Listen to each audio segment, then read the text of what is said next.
Cristiano Ronaldo, Harry Kane, Arsenal, winners and losers from the 2021 summer transfer window. After a whirlwind summer, the transfer window is closed. For some, it ends in the light having done what was required and having strengthened smartly for the season ahead. For others, there are recriminations, whether due to the money that's been spent, or not, or because of recruitment failures, whether incoming or going out. Certainly, the £1.1 billion spending by the Premier League's 20 clubs was surprising.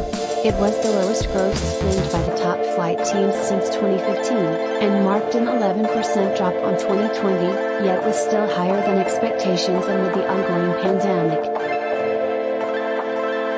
Cristiano Ronaldo's return to Manchester United, Jack Grealish's record £100 million move to Manchester City, and Harry Kane's non-transfer were the headline acts across the window.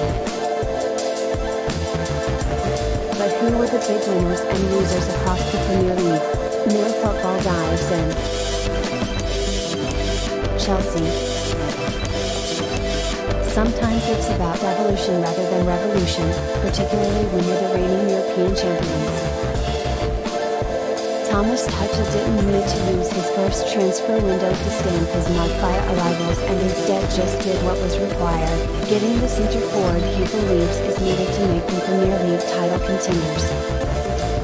Romelu Lukaku's return to the Premier League offers the Blues the attacking focal point which they were missing, and has them firmly placed at the heart of the title battle.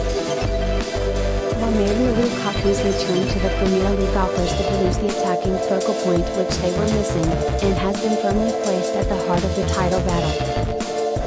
The late addition of Atletico Madrid's Saul Niguez, adding further strength and talent to their midfield, merely further underlying that fact. Jack Grealish. This is what the Aston Villa captain wanted. He wanted the chance to step up to a higher level, to surround himself with world-class teammates and to test himself in the Champions League.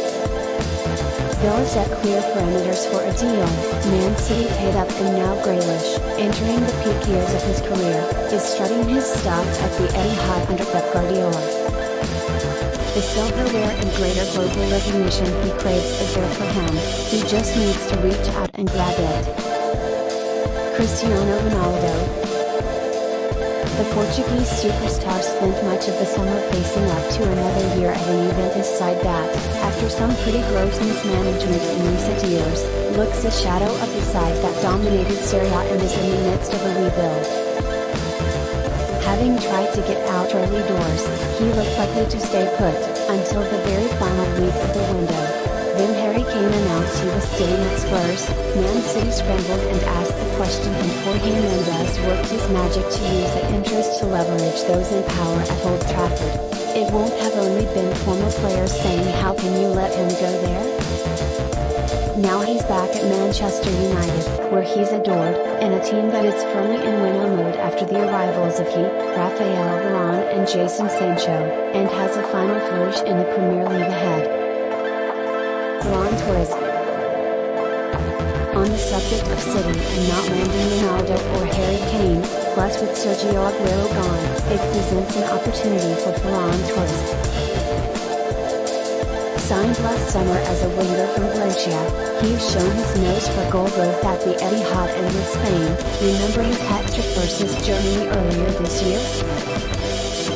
Anyway, Alan Shearer has been effusive in praising his movement in the penalty box, and Pep Guardiola seems to like him as a number 9, so much so he's picking him ahead of Gabriel Jesus there right now.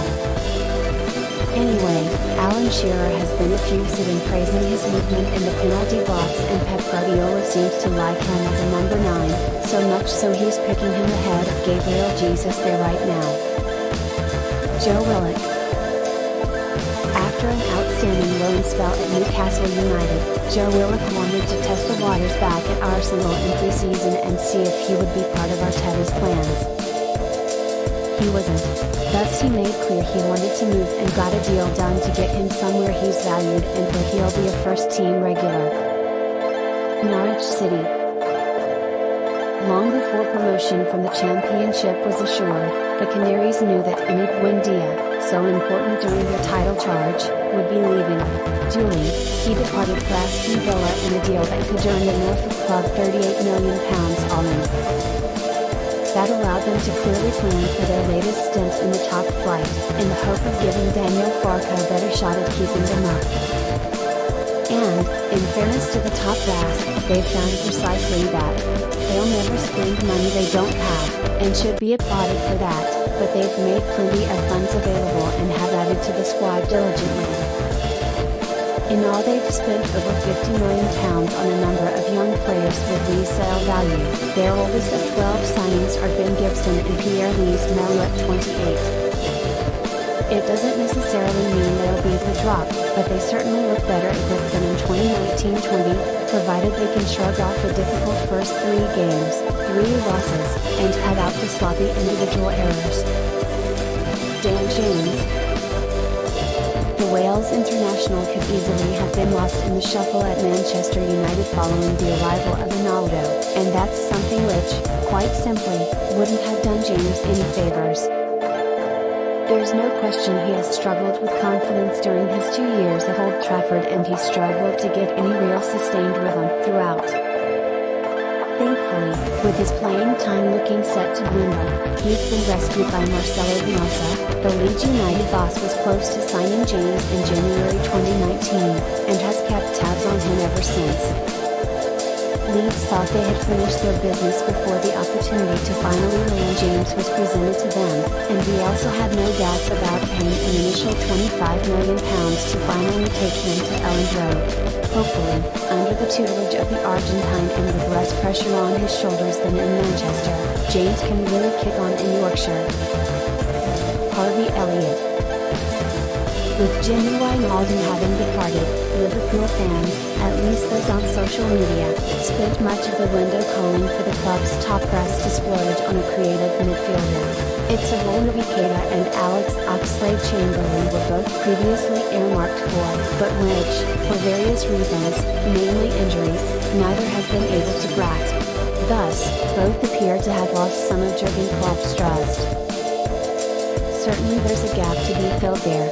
Curtis Jones had chances last season, and now it's Harvey Elliott's turn. Klopp has spoken glowingly about the teenager who starred at Blackburn on loan, and it was notable Elliott played the entirety of the weekend draw with Chelsea. Perceived gaps in squads open up opportunities to young players, and Elliott now has a huge opportunity to make a first-team spot his own. Patrick Vieira. When a new manager takes charge of a football club, what he wants is to have his vision backed. Thankfully for Patrick Vieira, that is what has happened at Crystal Palace, and it was needed.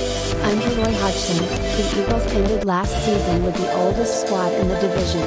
They then lost around a dozen professionals in the summer at the end of their contracts. Thus, recruitment was always going to be vital for the Frenchman, and it feels as though Palace's top brass have given him what he wanted. The squad is much younger, with the likes of Mark Key, Joachim Andersen, Michael Elise and Otto Edward among those who have arrived, with Vieira handed the tools required to change the club's playing style.